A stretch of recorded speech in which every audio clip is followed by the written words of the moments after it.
Bem-vindos à nossa segunda videoaula da disciplina de Contabilidade de Custos. Hoje irei apresentá-los os tipos de inventários para avaliação de estoques e sua influência no cálculo do custo das mercadorias vendidas, o CMV. Vamos também aprender como realizar a apuração dos estoques pelos métodos PEPs, UEPs e MPM.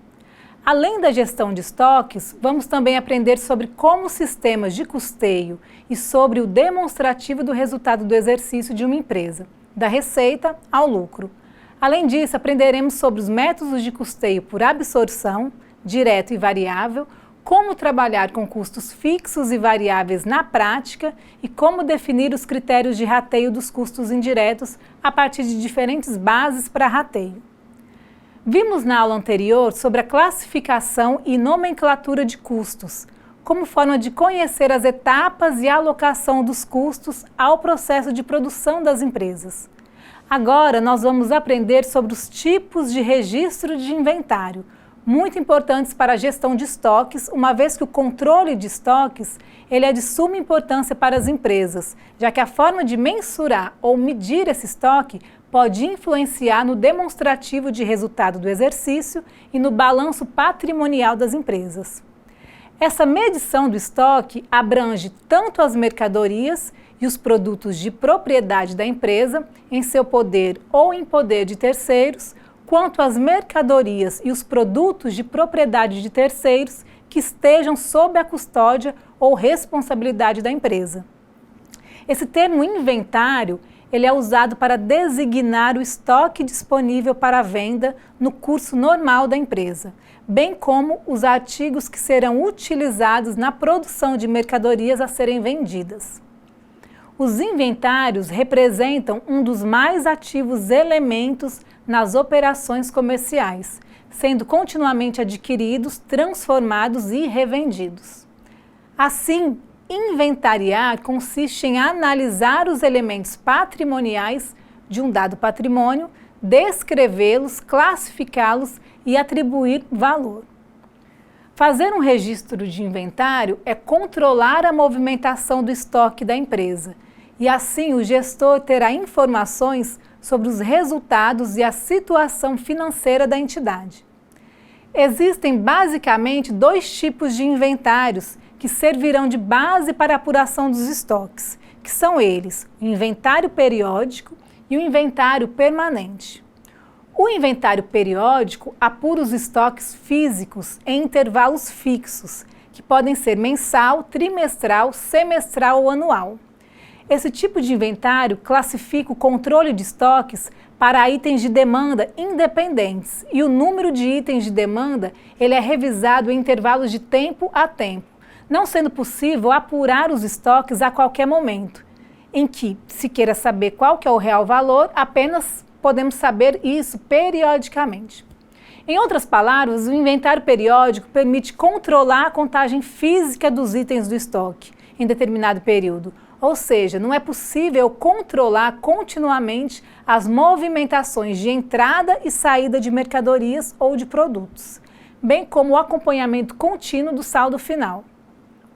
Já o custo das mercadorias vendidas, o CMV, ele é apurado a partir do estoque inicial do período anterior, que eu escolhi para realizar a gestão, seja mensal, anual ou semestral, somados com as compras do período. Disso, eu vou deduzir dos estoques finais de mercadorias que sobraram no estoque. Podemos representar isso da seguinte forma. O custo da mercadoria vendida será igual ao estoque inicial, mais as compras realizadas, menos o que resta, ou seja, o meu estoque final. Vamos a um exemplo. Temos aqui um estoque inicial de R$12.000, que corresponde ao que sobrou do período anterior. O que eu comprei durante o período, que foi de R$190.000, e o meu estoque final, que é de R$25.000. Utilizando esses valores, na nossa fórmula acima, chegamos ao total de R$177.000. Nosso segundo tipo de inventário é o permanente. Nesse sistema de inventário, o custo da mercadoria vendida, o CMV, indica o valor dos estoques vendidos, que são apurados em cada venda ou a qualquer tempo que seja necessário se conhecer o real valor dos estoques da empresa. Esse registro permanente de estoques é um importante instrumento para um controle mais eficiente dos investimentos necessários para a manutenção dos estoques em uma empresa. Esse sistema ele oferece alguns métodos distintos para a apuração do custo da mercadoria vendida, o CMV, que são eles: o método PEPs, ou seja, o primeiro item que entrou no estoque será o primeiro a sair. O método UEPs, o último item que entrou no estoque será o primeiro a sair. E o método MPM, que é a média ponderada móvel, que se baseia no cálculo da média dos valores do estoque. Existem na literatura algumas críticas em relação a esses métodos. Vamos entender agora os conceitos desses métodos e, em seguida, vamos analisar alguns exemplos práticos no uso desses métodos. No método PEPs, por exemplo, vimos agora que o primeiro a entrar no estoque será o primeiro a sair, ou seja, a ocorrer a baixa. Então, por esse método, o estoque sempre será avaliado pelas últimas compras e, portanto, mais atualizado. No entanto, o custo da mercadoria vendida será obtido pelos preços mais antigos. E como são mais antigos, naquela ocasião os itens podem ter sido comprados por um preço mais baixo caso ocorra inflação. Logo, o custo do estoque será mais baixo, o que acarretará um lucro maior do que o lucro real.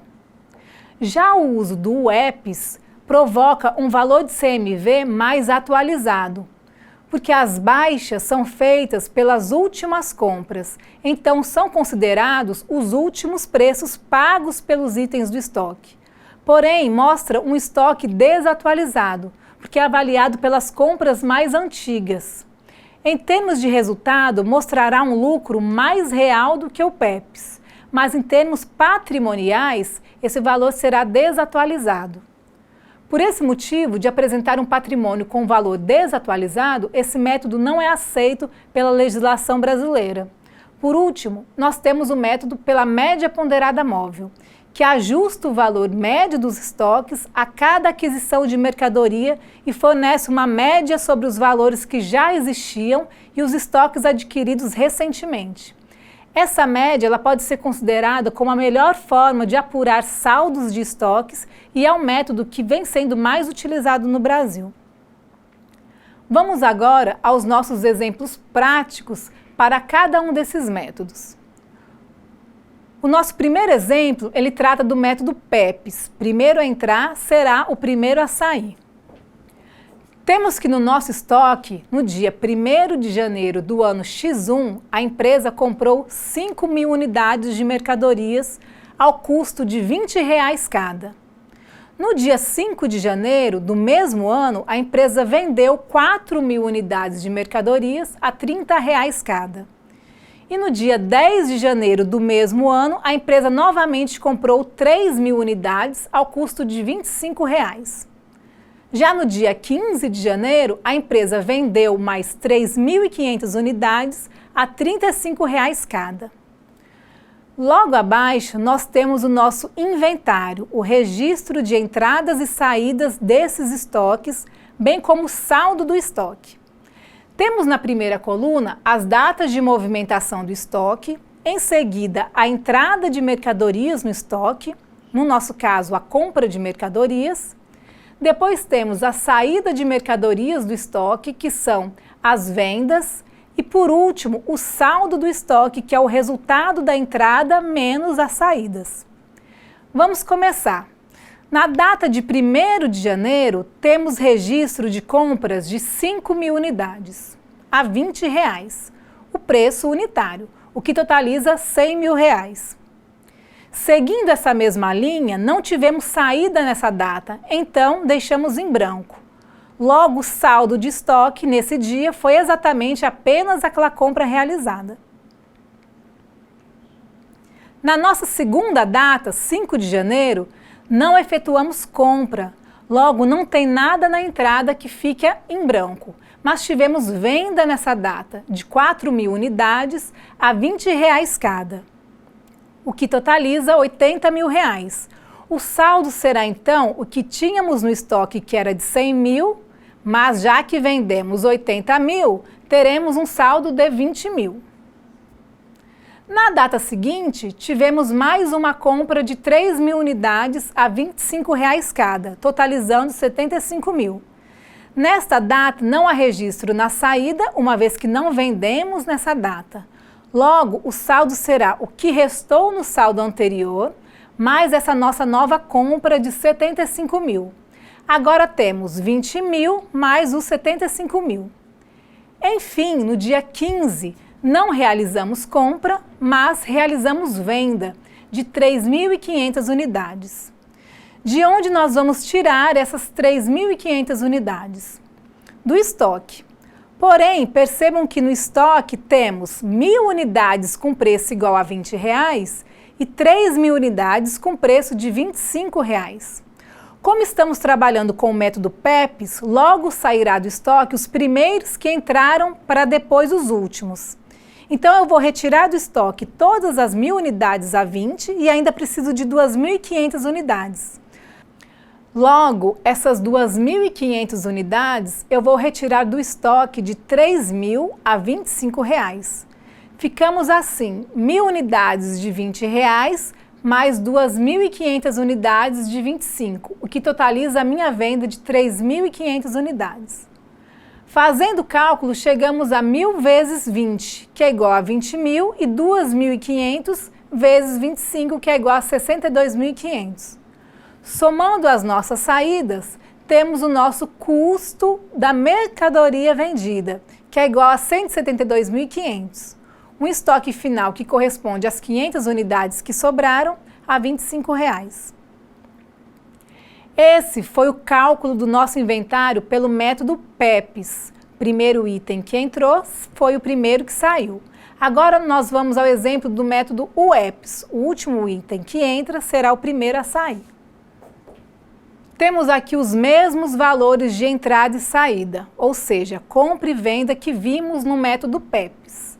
A diferença agora é que as nossas saídas obedecerão o que manda o UEPs. O último item do estoque que entrou será o primeiro a sair. A mudança será apenas na data de 15 de janeiro, pois nesse momento é que temos no estoque mercadorias com preços diferentes. E agora temos que determinar quem vai sair primeiro, que no nosso caso agora serão os últimos.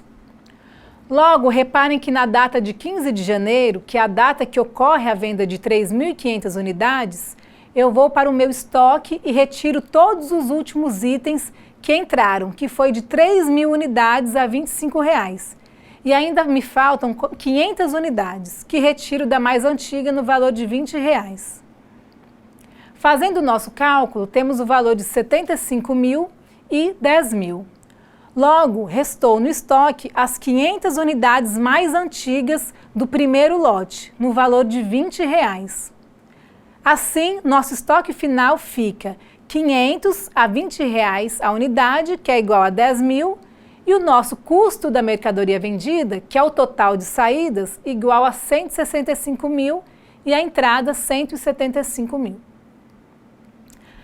Vamos agora ao exemplo do nosso método de média ponderável móvel. Nesse método, os estoques que se encontram na empresa devem ser baixados pela média de suas aquisições. Logo, a mudança em relação aos outros métodos ocorrerá quando há nova entrada de mercadorias no estoque, e o preço dessas mercadorias no saldo será o preço médio. Notem que o saldo consta 4.000 unidades, mas o preço unitário não está o valor que consta na entrada, que é de 25, e sim de R$ 23,75. Esse valor corresponde ao saldo monetário anterior de R$ 20.000, mais a nova entrada com saldo de R$ 75.000, ou seja, R$ 95.000 dividido pelo total de 4.000 unidades, que foi de R$ 23,75. Façam esse cálculo para comprovarem esse resultado. Na data seguinte, temos a saída do dia 15 de janeiro, de 3.500 unidades ao preço agora de R$ 23,75. Resta agora no nosso saldo do estoque final 500 unidades, ao preço de R$ 23,75. Logo, teremos uma entrada de R$ 175 mil, um custo da mercadoria vendida que corresponde a saídas de R$ 163.125 e um estoque final de R$ 11.875. Para uma boa gestão de estoques, além da importância de se realizar os inventários, que é a administração dos estoques, também é importante conhecermos sobre como apropriar os custos aos produtos. A partir desse conhecimento, podemos apresentar o demonstrativo do resultado do exercício de uma empresa. Existem alguns métodos que buscam se adequar às necessidades e exigências das empresas. Necessidades essas que podem ser para atender às exigências fiscais ou gerenciais.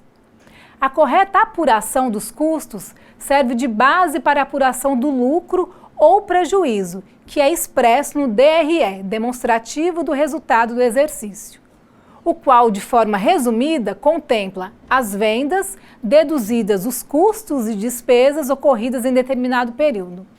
De forma mais abrangente, a demonstração do resultado do exercício tem como objetivo principal apresentar de forma vertical e resumida o resultado apurado em relação ao conjunto de operações realizadas num determinado período, normalmente de 12 meses.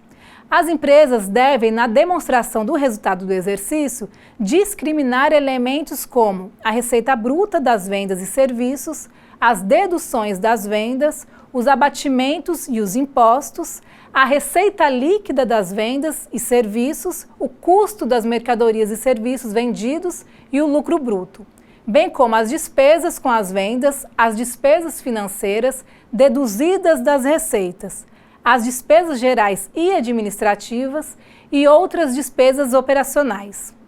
Também deve-se saber o lucro ou prejuízo operacional, as outras receitas e as outras despesas. É necessário também realizar o resultado do exercício antes do imposto sobre a renda e da contribuição social. O lucro ou prejuízo líquido do exercício e o seu montante por ação do capital social também deve ser avaliado. Dentre os métodos de custeio de maior relevância para as empresas, destacam-se o custeio por absorção e o custeio direto ou variável.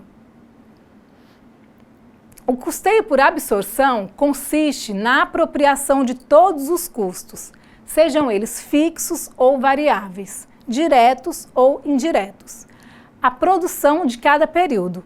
Os gastos que não são efetuados para a produção, ou seja, as despesas, não compõem a base de cálculo por esse método. Dessa forma, a distinção principal no custeio por absorção é no que se refere à determinação dos custos e despesas. Essa separação é importante porque as despesas são contabilizadas separadamente na conta de resultado do período. Quando utilizamos o custeio por absorção, devemos seguir algumas etapas. Primeiro, devemos separar custos e despesas. Em seguida, realizar a apropriação dos custos diretos e indiretos à produção realizada no período. Em seguida, apurar o custo dos produtos em elaboração, o custo da produção acabada, o custo dos produtos vendidos e, por fim, apurar o resultado. A apuração do resultado, ela se dá na DRE, demonstração do resultado do exercício, a qual, resumidamente, irá, através de confrontação entre as vendas, receitas, deduzidas dos custos e despesas, indicará se houve lucro ou prejuízo em determinado período. Conforme vimos na aula anterior, a apropriação dos custos pelo método da absorção deve seguir os seguintes passos para a apuração do custo das mercadorias vendidas, que é necessário para a apuração do lucro ou prejuízo das entidades. Vamos a um exemplo. Aqui temos o exemplo para o cálculo pelo método de custeio por absorção. A companhia Alfa apresentou para um volume de produção de 1.000 unidades totalmente acabadas o seguinte demonstrativo: custos variáveis, que são aqueles que variam com o volume de produção igual a R$ 20.000, custos fixos, que são aqueles que independem do volume de produção, de 12.000, despesas variáveis de vendas igual a 4.000, despesas fixas de 6.000 e apresentou vendas líquidas de 48.000, que representa as 800 unidades vendidas a R$ 60 cada unidade. Diante dessas informações, nós podemos calcular o custo de produção por absorção.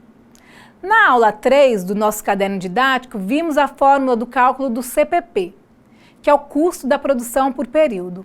Aplicando os valores dessa nossa tabela na respectiva fórmula, chegamos ao cálculo de 32.000, que nada mais é que a soma dos custos variáveis e fixos. Em seguida, temos o custo unitário do produto, que é só dividir o valor encontrado pela quantidade total produzida, que foi de 1.000 unidades, chegando a R$ 32 o custo por unidade. Em seguida, temos a receita, que é a venda líquida, ou seja, das 1.000 unidades foram vendidas 800 unidades. Essa quantidade multiplicada pelo preço de R$ 60, chegamos à nossa receita, que totaliza 48.000. Por fim, temos o estoque final, que é a quantidade produzida que não foi vendida, ou seja, 1.000 unidades menos as 800 unidades vendidas, ou seja, 200 unidades multiplicado por 32, que é o valor de cada unidade, temos o valor do estoque final de 6.400. Podemos agora montar o nosso DRE, demonstrativo de resultado do exercício, pelo método de custeio por absorção. Começamos pela receita líquida, até chegarmos no nosso lucro líquido. Da receita líquida, que é o que a empresa recebeu das unidades vendidas, que foi de 48.000, deduzimos o custo do produto vendido, que foi de 25.600. O custo do produto vendido é multiplicar o custo de R$ 32 pelas unidades vendidas de 800. Chegamos então ao lucro bruto de 22.400. Lucro bruto é porque ainda não deduzimos as despesas. Deduzindo as despesas fixas e variáveis, que totalizam 10.000, chegamos efetivamente ao lucro da empresa, que é o lucro líquido de 12.400. Agora nós vamos conhecer o método por custeio variável ou direto, que é o método de custeio onde se alocam os produtos fabricados somente os gastos, custos e despesas variáveis. Os gastos fixos são tratados como despesas do período. Nessa modalidade de custeio, os custos fixos eles são considerados como despesas do período, independentemente se os produtos foram vendidos ou não. Observe que o conceito apresentado aborda dois parâmetros importantes. Inicialmente, o conceito trata de gastos, o que abrange os custos e as despesas. A seguir, o conceito informa que aos produtos devem ser alocados somente os gastos variáveis, ou seja, aqueles que variam conforme as variações dos volumes, sendo que os gastos fixos não compõem a valorização dos produtos. Este método de custeio é utilizado para fins gerenciais, sendo indicado para a tomada de decisões, como, por exemplo, determinar quais produtos devem ter suas vendas incentivadas, reduzidas ou mesmo serem excluídos da linha de produção. Serve também para determinar que produtos possam oferecer a melhor rentabilidade quando existirem fatores que restringem a produção. Indicar o preço mínimo a ser praticado em condições especiais, tal como a venda de capacidade ociosa. Serve também para decidir entre comprar ou fabricar, determinar o nível mínimo de atividades em que o negócio passa a ser rentável e também útil para definir até que ponto eu posso dar desconto para um cliente. Vamos agora ao nosso próximo exemplo.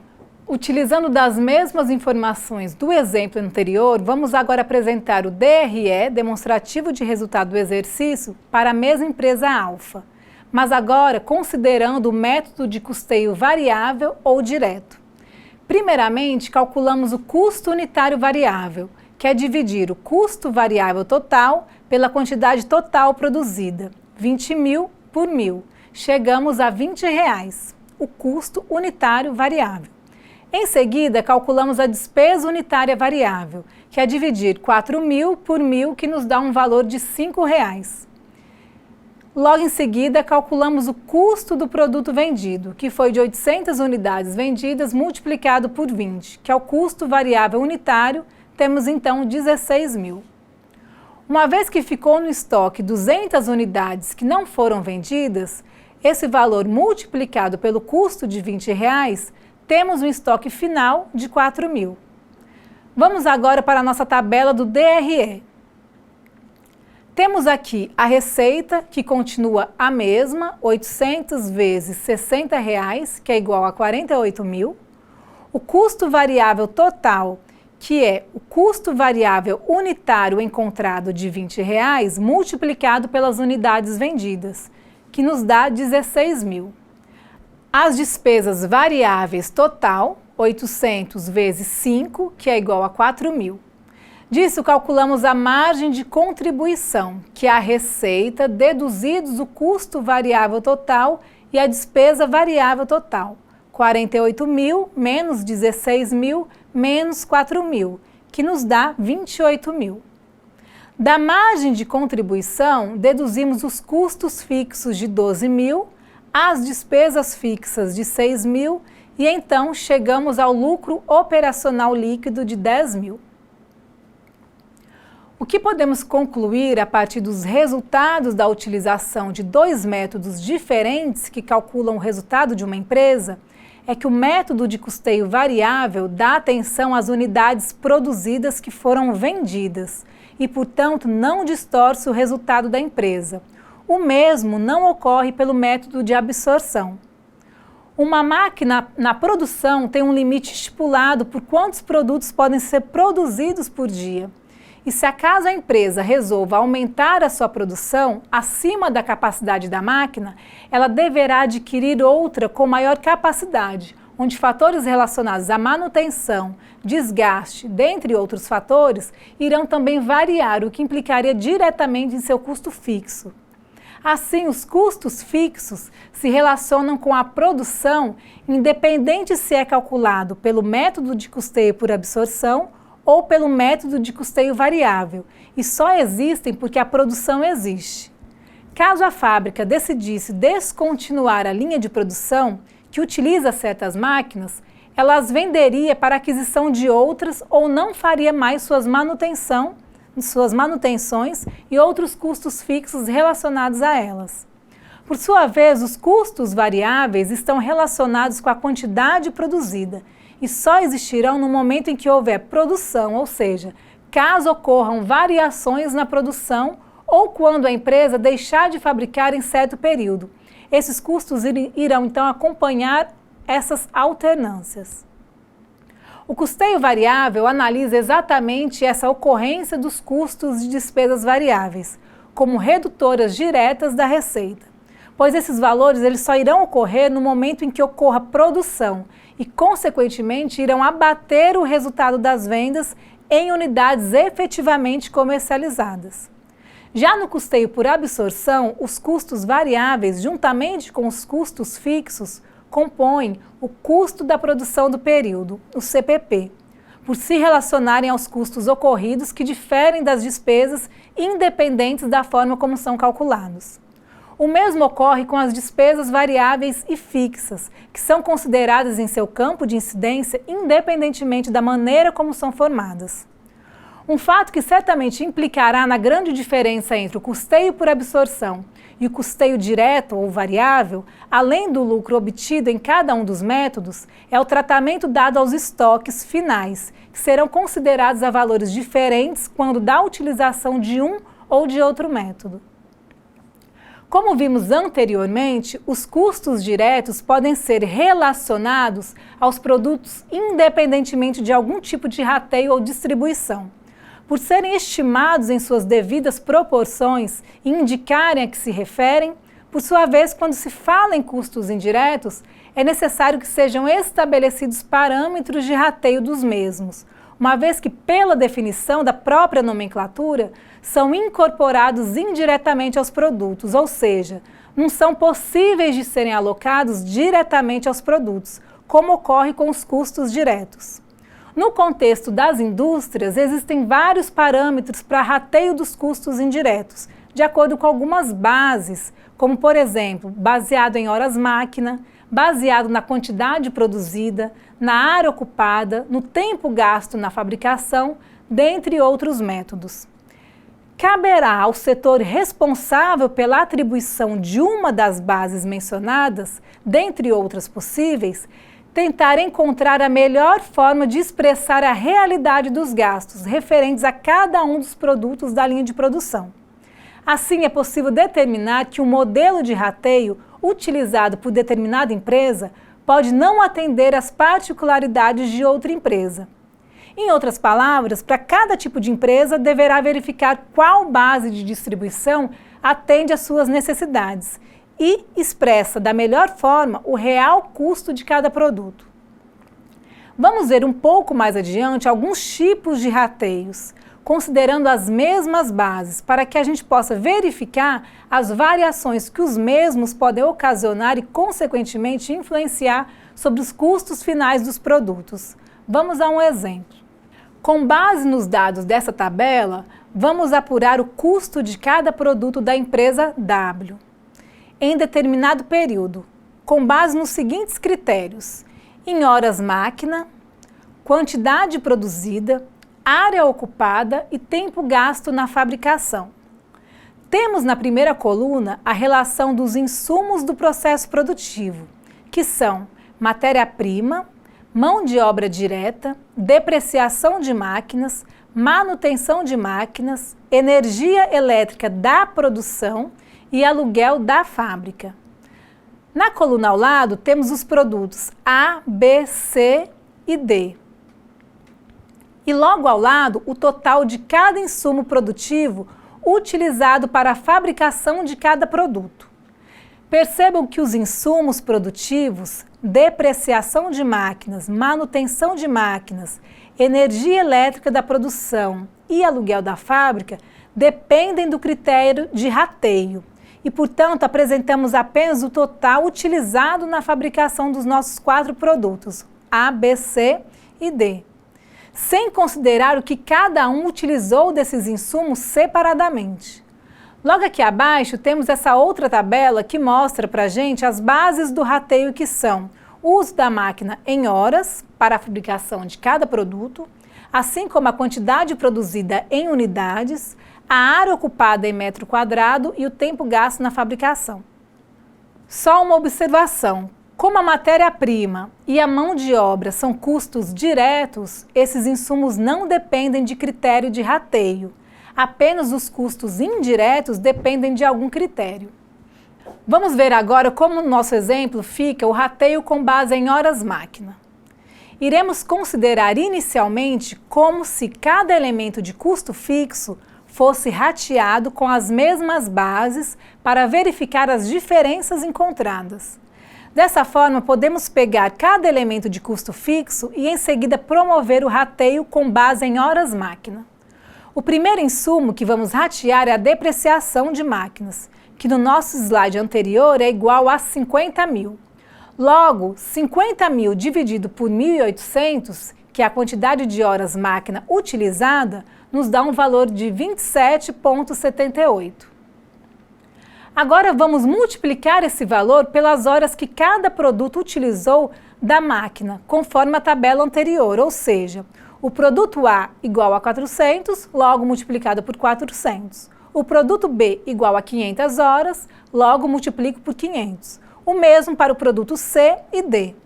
Temos então a parcela que cada produto participou da depreciação da máquina em horas. O segundo insumo que deve ser rateado é a manutenção das máquinas. Na tabela anterior, temos que essa manutenção é de 80 mil. Esse valor dividido pelo total de horas máquina de 1.800 nos dá um valor de 44,44. Vamos agora multiplicar esse resultado pelas horas máquina de cada produto, conforme a nossa tabela anterior. Logo, para o produto A, 44,44 multiplicado por 400, o produto B multiplica-se por 500, o C por 200 e o D por 700. Temos agora a parcela que cada produto participou no custo da manutenção da máquina. Peço que vocês tentem fazer esse mesmo processo de acordo com o caderno didático, especificamente a página 61. Para os outros 2 insumos que precisam ser rateados, que são a energia elétrica e o aluguel da fábrica, para vocês praticarem o método de rateio. Agora podemos completar aquela nossa primeira tabela em que não aparecia os valores rateados. Observem que agora a nossa tabela está completa, de acordo com os nossos cálculos e, portanto, temos a distribuição desses insumos indiretos de acordo com a produção de cada produto. Podemos também utilizar o rateio com base na quantidade produzida e com base na área ocupada e no tempo gasto de fabricação. O processo é o mesmo do anterior, que calculamos com base em horas-máquina. Somente substituímos o valor da base da nossa divisão, que tem que ser correspondente a qual critério estamos utilizando. Mais uma vez, eu peço que vocês refaçam esse exemplo conforme o caderno didático. Um ponto importante dessa nossa disciplina é a prática. Então, agora vocês devem refazer os tópicos 6.3, 6.4 e 6.5 de acordo com o tópico 6.2 que vimos na nossa aula de hoje. Aprendemos em nossa aula de hoje que o termo inventário é usado para designar o estoque disponível para venda no curso normal da empresa e que pode ser classificado em inventário periódico e inventário permanente. Especificamente no inventário permanente, é possível avaliar os estoques a qualquer tempo utilizando os métodos PEPs, UEPs e média ponderável móvel. Aprendemos também sobre a definição de sistemas de custeio e de demonstrativo de resultado do exercício, o DRE, com a apresentação de um modelo simplificado. Em seguida, vimos definições de custeio por absorção e de custeio direto ou variável. Na sequência, vimos como é feita a comparação entre os métodos mencionados, buscando identificar as variações entre eles. Também abordamos alguns tipos de rateios diretos que podem ser utilizados pelas empresas na alocação dos custos indiretos a cada produto de sua linha de produção. Apresentamos também exemplos práticos da aplicação dos mesmos como forma de demonstrar as variações que bases de rateio diferentes podem ocasionar na formação dos custos efetivos. Através dos conteúdos desenvolvidos, vocês podem perceber a importância da correta alocação dos valores aos produtos. Encerramos aqui a nossa segunda videoaula. Até a próxima semana. Bons estudos!